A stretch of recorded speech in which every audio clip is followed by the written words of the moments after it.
Hey, how's everybody doing there? So this video deals with source citations, but specifically for the special occasion speech. Now you have two choices, right, for the special occasion speech. One choice is the speech to entertain, which is also known as the after dinner speech. Now for that speech, you don't need to worry about source citations per se. They are just the normal source citations that you have for all your speeches, whether that be the informative speech or the persuasive speech.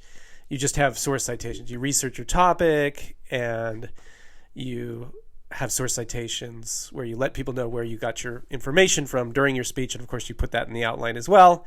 And so, for example, if your speech is on, dealing with online dating, you would research articles about online dating and you would cite those sources, etc. So, no big surprises there. But what most students ask me about are the ones that are doing the commemorative speech option. So, not the speech to entertain or after dinner speech option, but the commemorative speech option.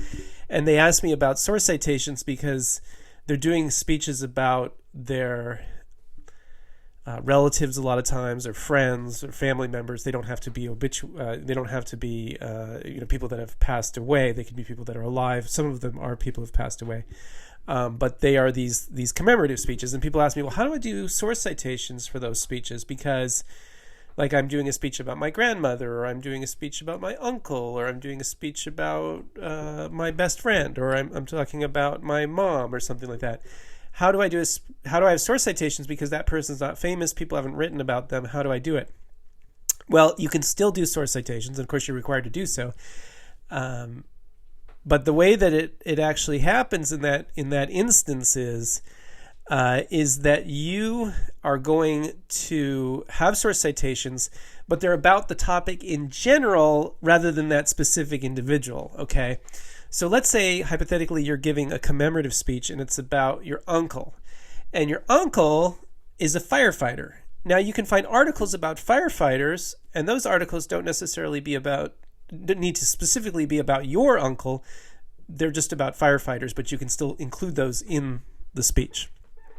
Let's say you're giving a speech about your grandmother and she is into gardening. You could have articles about gardening, and the benefits of gardening for senior citizens, or anything about gardening, and just include that in there if you can tie it into your grandmother. Or let's say you have an uncle who immigrated here from say hypothetically Vietnam.